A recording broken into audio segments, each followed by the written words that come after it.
নমস্কার বন্ধুরা, আজ নিয়ে এসেছি মটর ডালের ইউনিক একটি দারুণ টেস্টি নিরামিষ রেসিপি। এটা কিন্তু গরম গরম ভাতের সাথে জাস্ট অসাধারণ লাগে। বানানোর পদ্ধতিও একদম সহজ সাধারণ। সামান্য কিছু ঘরোয়া মশলায় এটা বানিয়ে নিতে পারেন, খেতে ভীষণ ভালো হয়। তো রান্নাটা করার জন্য এখানে নিয়েছি মটর ডাল। মটর ডালটাকে আমি 2 ঘন্টা আগেই ভিজিয়ে রেখেছিলাম, আর ডালটা কিন্তু খুব ভালোভাবে ভিজে গেছে। এবার এখানে নিয়ে নিলাম একটা মিক্সিং জার। এবার এই ভেজানো ডালটা এই মিক্সিং জারের মধ্যে নিয়ে নিচ্ছি। একবারে আমি সম্পূর্ণ ডালটাই নিয়ে নিলাম। এবার এর মধ্যে দিয়ে দিচ্ছি 2টো কাঁচা লঙ্কা, সঙ্গে দিয়ে দিচ্ছি 2 টুকরো আদা, আর দিয়ে দিচ্ছি সামান্য কিছু ধনেপাতা।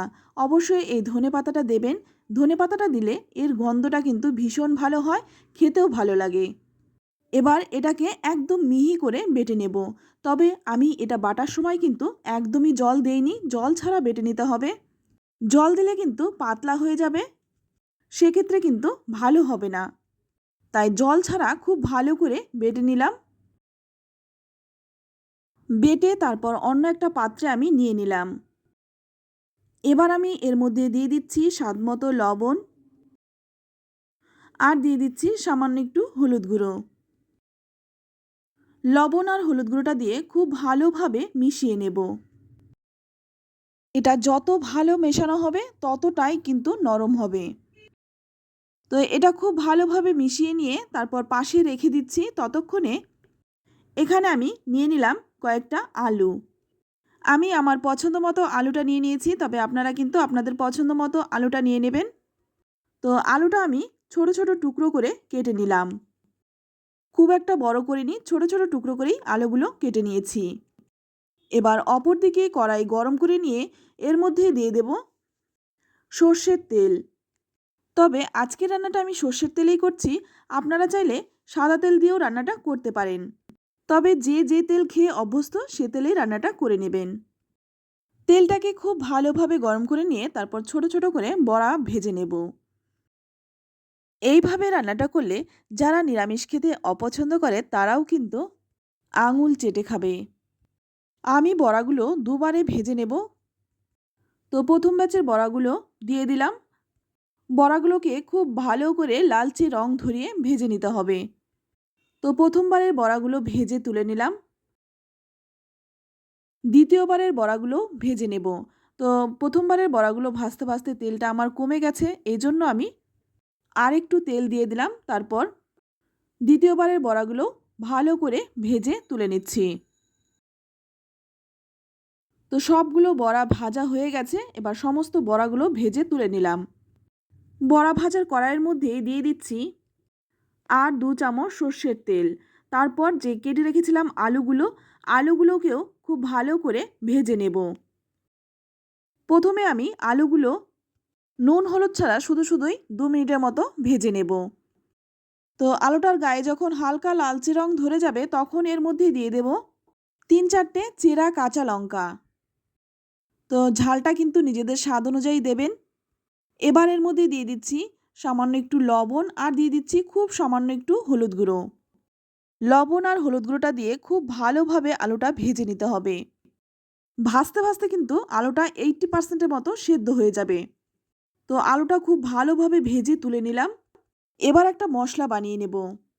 এর জন্য ছোট্ট একটা পাত্র নিয়ে নিলাম। এর মধ্যে দিয়ে দিচ্ছি 1 চামচ জিরে গুঁড়ো, দিয়ে দিচ্ছি 1 চামচ ধনে গুঁড়ো, 1 চামচ দিয়ে দিচ্ছি লঙ্কার গুঁড়ো। এটা কিন্তু ঝাল লঙ্কার গুঁড়ো।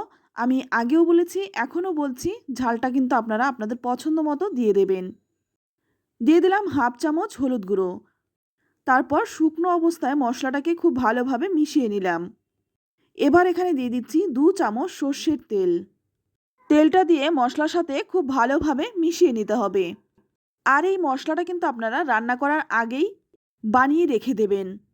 এতে করে রান্নার সময়টাও বেঁচে যাবে, রান্নাটাও ঝটপট হয়ে যাবে। আর মশলাটার মধ্যে একদম বাটা মশলার স্বাদটা চলে আসবে।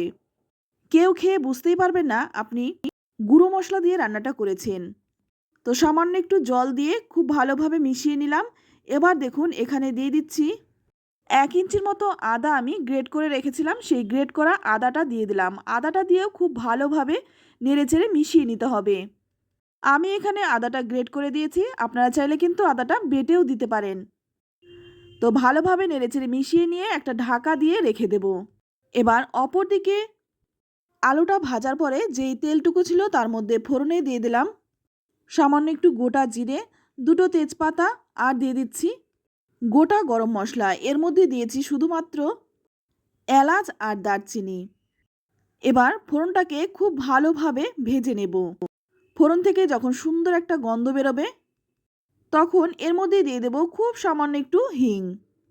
অনেকেই আছে হিঙের গন্ধটা পছন্দ করে না, তারা কিন্তু হিংটা বাদ দিয়ে দেবেন। যাদের হিঙের গন্ধটা ভালো লাগে তারা কিন্তু অবশ্যই দিয়ে দেবেন। এবার এখানে দিয়ে দিলাম একটা মিডিয়াম সাইজের কুচনো টমেটো। টমেটোটাকে হালকা নাড়াচাড়া করে ঢাকা দিয়ে রেখেছিলাম 10 মিনিট। 10 মিনিট পর দেখুন ঢাকনাটা খুলে নিলাম। এবার কিন্তু টমেটোটা খুব ভালোভাবে নরম হয়ে গেছে। এবার টমেটোটাকে খুন্তি দিয়ে চেপে চেপে ভালোভাবে মিশিয়ে নেব। তো ভালো করে মিশিয়ে নিয়ে এবার আমি যে মশলাটা আগে থেকে রেডি করে রেখেছিলাম সেই মশলাটা দিয়ে দিলাম। মশলার বাটিটা ধুয়ে সামান্য একটু জলও দিয়ে দিলাম। এতে করে মশলাটা কষাতে সুবিধা হবে, মশলাটা পুড়ে যাবে না। এবার মশলাটাকে খুব ভালোভাবে কষিয়ে নিতে হবে যাতে মশলার কাঁচা গন্ধটা না থাকে। তো দেখুন আমি এখানে 5-6 মিনিট সময় নিয়ে মশলাটাকে খুব ভালো করে কষিয়ে নিয়েছি। তো আপনারা দেখে বুঝতেই পারছেন মশলাটাও কিন্তু খুব ভালোভাবে কষানো হয়ে গেছে। মশলাটা কষানো হয়ে গেলে এর মধ্যে দিয়ে দিচ্ছি ভেজে রাখা আলুগুলো। আলুটা দিয়ে খুব ভালোভাবে মশলার সাথে মিশিয়ে নেব। এবার এর মধ্যে দিয়ে দিচ্ছি স্বাদমতো লবণ, আর দিয়ে দিচ্ছি 1 চামচ চিনি। লবণটা কিন্তু আমি আগেও দিয়েছিলাম, তাই সে কথা মাথায় রেখে লবণটা দিয়ে দিলাম। আর যেহেতু নিরামিষ রান্না, এইটুকু চিনি দিলে কিন্তু মিষ্টি হবে না, স্বাদটা ব্যালেন্স হবে, খেতে ভালো লাগবে। তো ভালো করে নেড়েচেড়ে মিশিয়ে নিয়ে এর মধ্যে দিয়ে দিলাম গরম জল। তো রান্নাটাতে আমি গরম জল দিয়েছি কারণ এখানে কিন্তু আলুটাও খুব ভালো করে ভেজে নিয়েছি। আলুটাও কিন্তু মোটামুটি সেদ্ধ হয়ে গেছে। আর এখানে কিন্তু জলের পরিমাণটা একটু বেশি দিলাম কারণ ঠান্ডা হওয়ার পর অনেকটাই জমে যাবে, তাই ঝোলটা একটু বেশিই দিলাম। ভালো করে নেড়েচেড়ে মিশিয়ে নিয়ে ঝোলটাকে 3-4 মিনিট ফুটিয়ে নেব। তো ঝোলটাকে ভালো করে ফুটিয়ে নিয়ে এবার ভালো করে একটু নেড়েচেড়ে মিশিয়ে নেব। তো দেখুন আলুটা কিন্তু পুরোপুরি সেদ্ধ হয়ে গেছে। এবার কিছু আলু খুন্তি দিয়ে চেপে চেপে এইভাবে ভেঙে দেব। তাহলে কি হবে, ঝোলটা একদম টেলটেলে হবে না, একটু ঘন হবে, দেখতেও ভালো লাগবে, খেতেও ভালো হবে। তো কিছুটা আলু আমি খুন্তি দিয়ে চেপে চেপে এইভাবে ভেঙে দিলাম।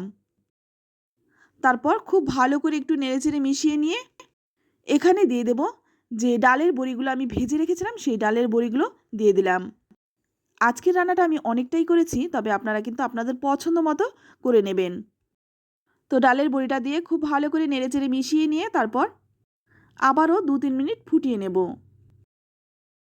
তো 2-3 মিনিট ফুটিয়ে নিয়ে এখন কিন্তু ঝোলটা অনেকটাই ঘন হয়ে গেছে। এবার হালকা করে একটু নেড়েচেড়ে মিশিয়ে নেব। রান্নাটা আমার প্রায় হয়েই এসছে। এবার নামানোর আগে দিয়ে দিচ্ছি 1 চামচ ঘি। অবশ্যই এই ঘিটা দেবেন।